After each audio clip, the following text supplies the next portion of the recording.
नमस्कार, जय गजानन. तुमच्या सगळ्यांचं आपल्या चॅनलमध्ये खूप खूप स्वागत आहे. 8 फेब्रुवारीला आहे श्री गजानन महाराजांचा प्रगट दिन. श्री गजानन महाराजांचा प्रगट दिन ची जी तारीख आहे ती दरवर्षी बदलते, परंतु श्री गजानन महाराजांची प्रगट जन्माची जी तिथी आहे माघ वद्य सप्तमी, त्या तिथीवरती दरवर्षी श्री गजानन महाराजांचा प्रगट दिन हा साजरा केला जातो. यावर्षी ती तिथी जी आहे म्हणजे माघ वद्य सप्तमी ही 8 फेब्रुवारीला आहे.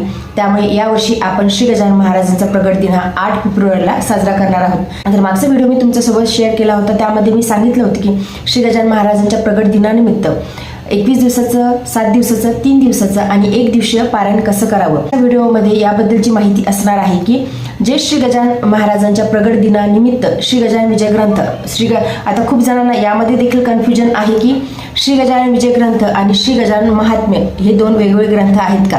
तर हो, हे दोन वेगवेगळे ग्रंथ आहेत.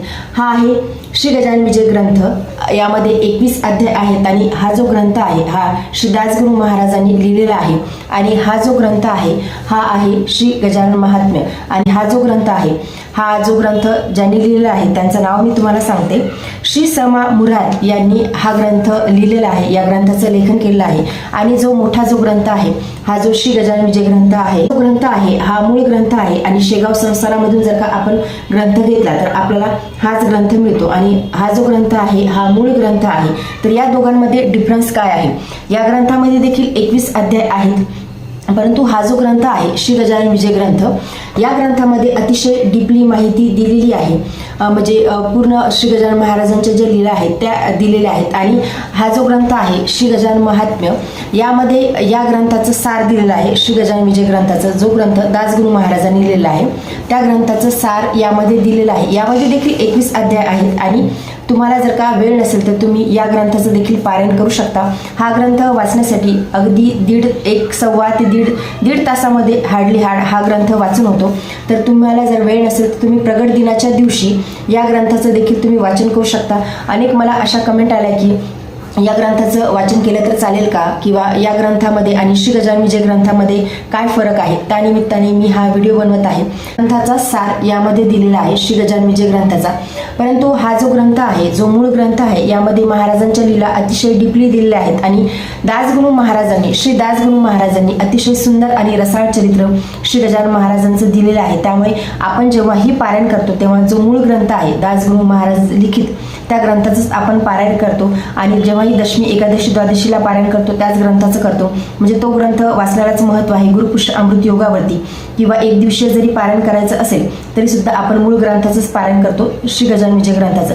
परंतु आता तुम्हाला वेळच नाही, प्रगट दिन आहे, त्यानिमित्ताने तुम्ही श्री गजानन महात्म्य या ग्रंथाचं देखील तुम्ही वाचन करू शकता.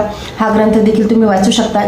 ज्यांना वेळ नाही, जे जेंट्स आहेत, ज्या फिमेल आहेत, ज्यांना वेळ नाही, समजा आता वर्किंग आहेत, घरही सांभाळायला लागते आणि ऑफिस देखील सांभाळायला लागते, मग अशा कंडिशनमध्ये तुम्ही श्री गजानन महात्म्याचं तुम्ही वाचन करू शकता. प्रगट दिनाच्या निमित्ताने देखील तुम्ही श्री गजानन महात्म्याचं तुम्ही वाचन करू शकता. अगदी तुम्ही साप्ताहिक सप्ताह जो महत्त्वाचा आहे 7 दिवस किंवा प्रगट दिनाच्या अगोदरचे 21 दिवस, त्या वेळेस देखील तुम्ही हा जो श्री गजानन महात्म्य आहे या ग्रंथाचं तुम्ही वाचन करू शकता. तसं तर आपण श्री गजानन विजय ग्रंथाचंच वाचन करायला हवं, परंतु वेळ नाही, ज्यांना वेळच देऊ शकत नाही त्यांनी आवर्जून श्री गजानन महात्म्याचं पारायण करावं. सगळ्यात महत्त्वाचा आपला भाव आहे की आपण महाराजांची भक्ती जी आहे ती किती श्रद्धेने करतो त्याला जास्त महत्त्व आहे. त्यामुळे तुम्हाला जर वेळ नसेल तर तुम्ही श्री गजानन विजय ग्रंथाच्या ऐवजी तुम्ही श्री गजानन महात्म्याचं देखील तुम्ही वाचन करू शकता. आता कुणाकडे जर का हा ग्रंथ नसेल तसंही तुम्ही मला कमेंटमध्ये सांगू शकता. श्री गजानन विजय ग्रंथ जो आहे तो मोस्टली शेगाव संस्थानामध्येच मिळतो, इतरत्र मिळत असेल तर मला माहीत नाही. पूजेची सामग्री मिळते, जिथे ग्रंथ असतात तिथे तुम्ही एक वेळ विचारून बघा, तुम्हाला जर का मिळालं तर तुम्ही घेऊ शकता, ज्यांच्याकडे नाही त्यांनी. आणि तुम्हाला जर का श्री गजानन महात्म्य जरी हवे असेल तरी देखील तुम्ही जिथे ग्रंथ मिळतात तिथे तुम्ही एक वेळ विचारून बघा. तसं तर शेगावला हा ग्रंथ मिळतो. जर तुमच्यापैकी कुणी शेगावला जाणार असेल किंवा तुमचे रिलेटिव्ह वगैरे कुणी शेगावला जाणार असतील तर मग तुम्ही त्यांच्याकडून मागून घेऊ शकता हा ग्रंथ. दोन्ही ग्रंथ तुमच्याकडे जर का नसतील तर. परंतु समजा आता मिळालाच नाही तर तुम्ही कमेंटमध्ये मला सांगा, मी यावरती एक सेपरेट व्हिडिओ बनवेल. त्या ग्रंथामधून तुम्ही वाचन करून तुम्ही महाराजांच्या चरणाशी प्रगट दिनाच्या निमित्त किंवा दशमी, एकादशी, द्वादशी असेल त्या निमित्ताने तुम्ही श्री गजानन महात्म्याचं तुम्ही वाचन करून महाराजांच्या चरणाशी तुम्ही अर्पण करू शकता. आता ज्यांच्याकडून पारायणच होणार नाही, श्री गजानन विजय ग्रंथ किंवा श्री गजानन महात्म्याचं दोन्हीचंही तुम्ही पारायण करू शकत नाही, त्यांनी काय करावं तुम्ही वावन्नीचं वाचन करू शकता, तुम्ही स्तोत्राचं वाचन करू शकता किंवा तुम्ही अष्टकाचं वाचन करू शकता. 21 दिवसापासून तुम्ही 21 दिवस अगोदर प्रगट दिनाच्या किंवा 7 दिवस अगोदर, सप्ताह खूप महत्त्वाचा आहे.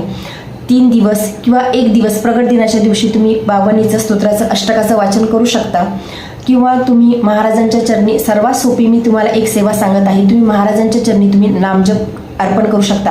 नामजप करायला काहीही अडचण नाही. तुम्ही उठता बसता तुम्ही नामजप करू शकता. तुम्ही काही काम करत आहात, तुम्ही ऑफिसमध्ये आहात, तुम्ही कुठेही आहात, तर तुम्ही उठता बसता श्री गजानन महाराजांचं नामस्मरण करून तुम्ही महाराजांच्या चरणाशी तुम्ही अर्पण करू शकता.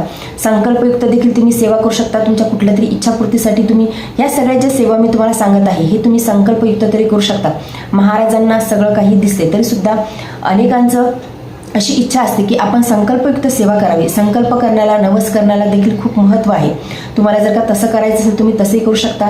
नाहीतर महाराजांना सगळं काही दिसतेच, महाराजांपासून काही लपलेलं नाही. आपण महाराजांच्या समोर अतिशय भक्तिभावाने उभं राहिलो, नम्रपणे आपण जर उभे राहिलो, महाराजांच्या चरणाशी आपली जर का भक्ती एकनिष्ठ असेल तर महाराजांना सगळं काही दिसते. महाराजांना काही सांगण्याची गरज नाही.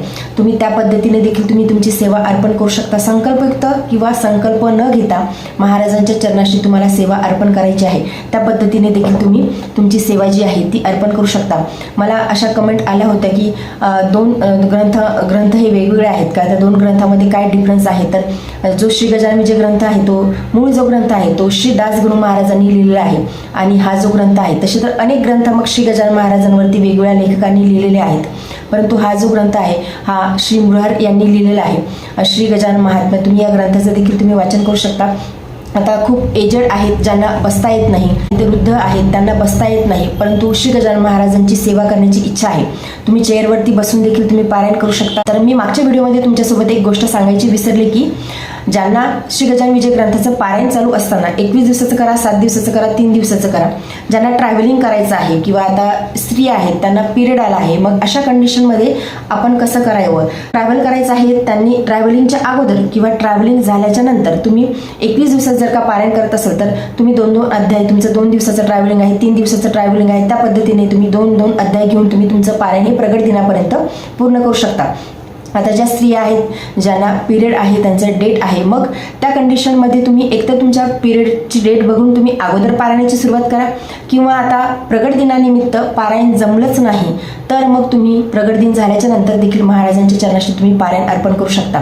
आता होणारच नाही अशा कंडिशनमध्ये तुम्ही प्रगट दिन झाल्याच्या नंतर देखील महाराजांच्या चरणाशी पारायण अर्पण करू शकता. ती एक नॅचरल गोष्ट आहे, ती आपण थांबवू शकत नाही, त्यामध्ये काही दोष लागण्यासारखं नाही, काही नाही. उलट ते एक स्त्रियांसाठी एक ते भाग्य असते, ज्याला आपण आता खूप समाजातल्या त्या वेगवेगळ्या गोष्टी आहेत की ज्याला आपण वाईट गोष्ट समजली आहे, परंतु आपण 5-7 दिवस झाल्याच्या नंतर देखील किंवा प्रगट दिन झाल्याच्या नंतर देखील महाराजांच्या चरणाशी आपण पारायण अर्पण करू शकतो. भगवंताला सगळं काही दिसते, भगवंताला हवं आहे फक्त आपला शुद्ध भाव. त्या शुद्ध भावनेने आपण कशाही पद्धतीने पारायण करा, तुम्हाला जमेल तसं पारायण करा, परंतु श्री गजानन महाराजांच्या प्रगट दिनानिमित्त आवर्जून पारायण करा, संकल्पयुक्त सेवा करा. तुम्हाला संकल्प न घेता सेवा करायची असेल, महाराजांच्या चरणाशी तुम्हाला पारायण अर्पण करायचं असेल तर त्या पद्धतीने देखील तुम्ही पारायण अर्पण करू शकता. आपल्याला सर्व काही दिसते, महाराजांपासून काही लपलेलं नाही, महाराज हे सर्वतोपरी आहेत, परंतु आपल्याला देखील तेवढा शुद्ध भाव, भक्तिभाव आपल्या मनामध्ये ठेवून महाराजांच्या चरणाशी आपल्याला प्रगट दिनाच्या निमित्ताने पारायण अर्पण करायचं आहे. तर आजच्या व्हिडिओमध्ये एवढंच. व्हिडिओ जर तुम्हाला आवडला असेल तर व्हिडिओ लाईक करा, चॅनलवरती नवीन असेल तर चॅनलला सबस्क्राईब करा. जय गजानन, धन्यवाद.